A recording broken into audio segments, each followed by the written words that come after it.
Hello everybody. मैं doctor Saroj Gupta, राजकीय मीरा कन्या महाविद्यालय।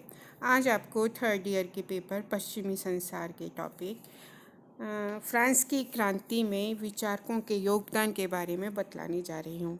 इस बारे में मैं आपको बताना चाहती हूँ कि इसके पहले मैंने आपको मॉन्टेस्क्यू, वोल्टेयर, रूसो इत्यादि के बारे में डिटेल में बतला दिया था कि किस प्रकार से इन दार्शनिकों कि फ्रांस की क्रांति में भूमिका रही, किस प्रकार से इन्होंने फ्रांस की क्रांति को करने में अपना योगदान दिया। आज हम करेंगे दिदरो ने किस प्रकार से फ्रांस की क्रांति को बढ़ावा देने में अपना योगदान दिया था। दिदरो का कार्यकाल 1713 से 1784 है। फ्रांस के दिदरो ने समस्त पुरातन संस्थाओं का विरोध किया था। वह यह भी कहा करता था कि निरंकुश राजाओं और पादरियों ने संसार में सबसे अधिक कटुता उत्पन्न की है। उसने अनेक विद्वानों का सहयोग प्राप्त करके एक विशाल विश्वकोश को संपादित किया था। 17 खंडों में प्रकाशित यह विश्वकोश 1772 में दिदरो के अथक परिश्रम के पश्चात पूर्ण हुआ। इसमें कुल 16,288 पृष्ठ हैं। यह विश्वकोश केवल तथ्यों का संकलन मात्र नहीं था। अपने समय के प्रख्यात विद्वानों द्वारा महत्वपूर्ण विषयों पर लिखे लेख इसमें शामिल किए गए थे। कुछ विषयों पर स्वयं दिदरो ने लेख लिखे थे। इस विश्वकोश के प्रकाशन में एलम्बर्ट ने भी योगदान दिया था। विश्वकोश में शांति, प्राकृतिक विज्ञान, मजदूर, व्यापारियों इत्यादि की उपलब्धियों की प्रशंसा की गई थी। इसमें गुलामों के व्यापार, धार्मिक असहिष्णुता, धार्मिक अंधविश्वास, पादरियों के भ्रष्ट जीवन, अनुचित कर, अभिजात वर्ग और चर्च के विशेषाधिकारों की भी निंदा की गई थी। सबसे बढ़कर इसमें इस बात पर जोर दिया गया कि सरकारों को जनसाधारण के कल्याण में वृद्धि करनी चाहिए और उस तरफ अपना ध्यान केंद्रित करना चाहिए। दिदरो के निर्भीक विचारों से सरकार डर गई थी। परिणाम स्वरूप हम देखते हैं कि 1752 में इसके 2 खंडों में प्रकाशन के पश्चात राजा द्वारा इसके छापने और बेचने पर रोक लगा दी गई थी। दिदरो को फ्रांस से भागना पड़ा था। ग्रंथ के अधिकांश खंड फ्रांस के बाहर ही प्रकाशित हुए थे। बाद में फ्रांस में प्रकाशन का अधिकार पुनः मिल गया था। दिदरो के विश्वकोश ने समाज में तर्कवाद का खूब प्रसार किया था।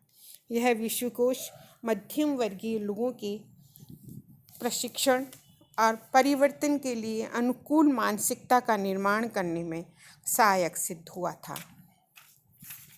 इस प्रकार दिदरो के विश्वकोश ने फ्रांस की क्रांति को बढ़ाने में काफ़ी योगदान दिया।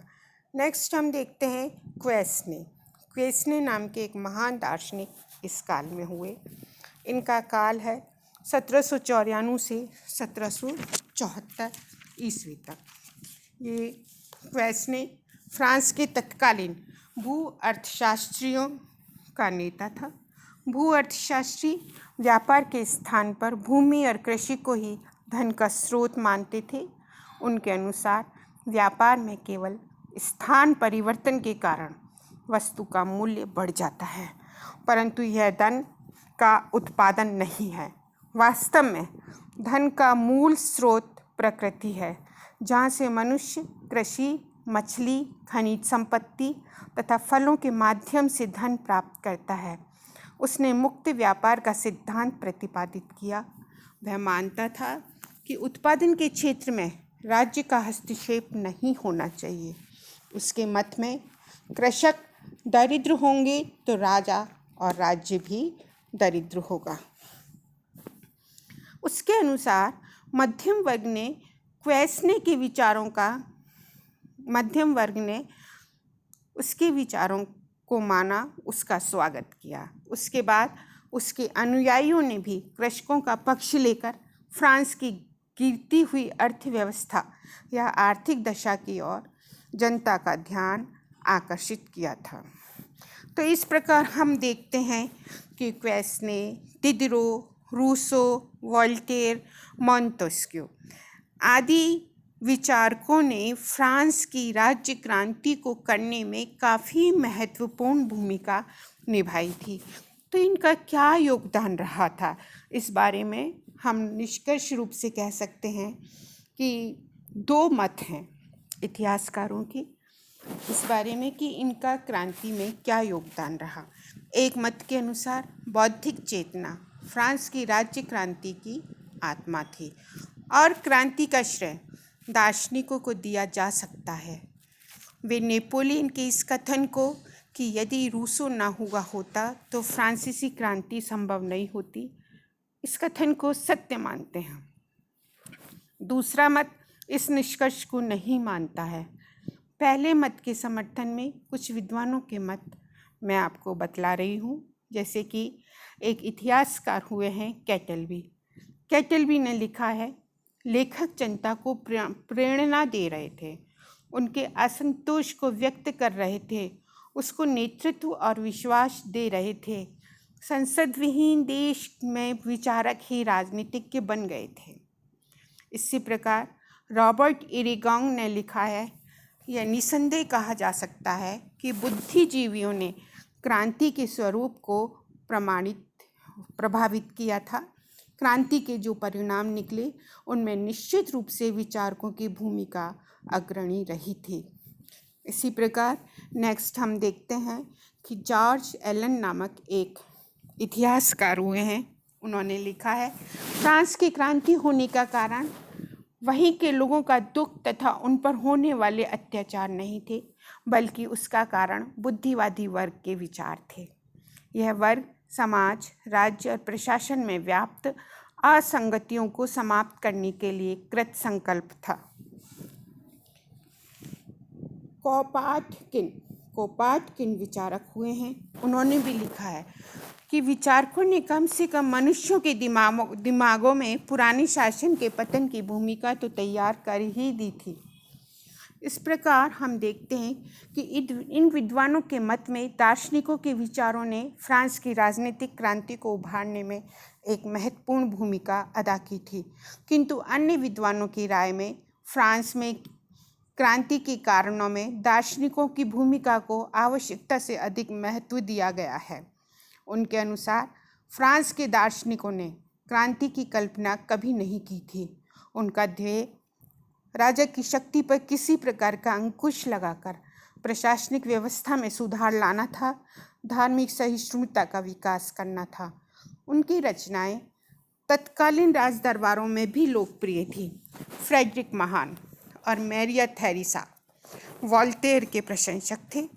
यह इस बात की ओर संकेत करता है कि इन रचनाओं में क्रांतिकारी परिवर्तन का आह्वान तक नहीं किया गया था।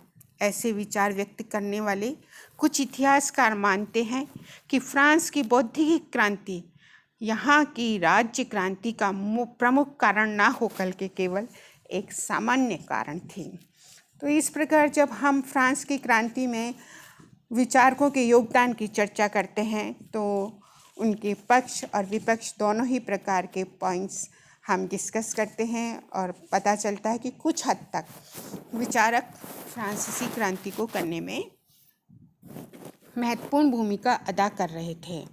फ्रांस की क्रांति में दार्शनिकों की भूमिका को क्रांतिकारी परिवर्तनों के लिए प्रत्यक्ष रूप से जिम्मेदार न मानने वाले कुछ विद्वानों के मत हम अब डिस्कस करेंगे।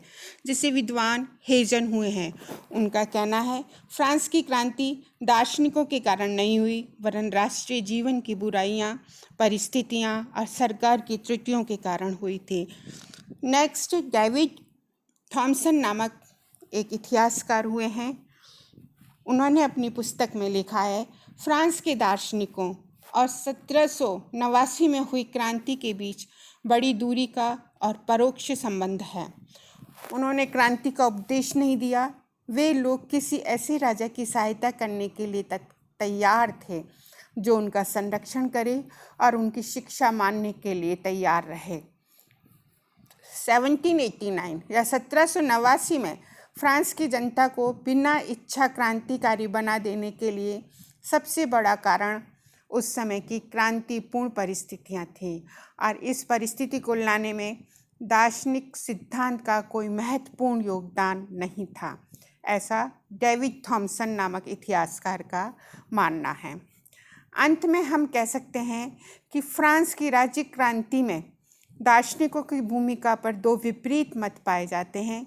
इसमें कोई संदेह नहीं है कि फ्रांसीसी दार्शनिकों ने क्रांति के लिए प्रत्यक्ष रूप से जनता को नहीं उकसाया, परंतु उन्होंने तत्कालीन अन्यायपूर्ण व्यवस्थाओं के प्रति एक आलोचनात्मक और खंडनपूर्ण विचारधारा को जन्म अवश्य दे दिया था।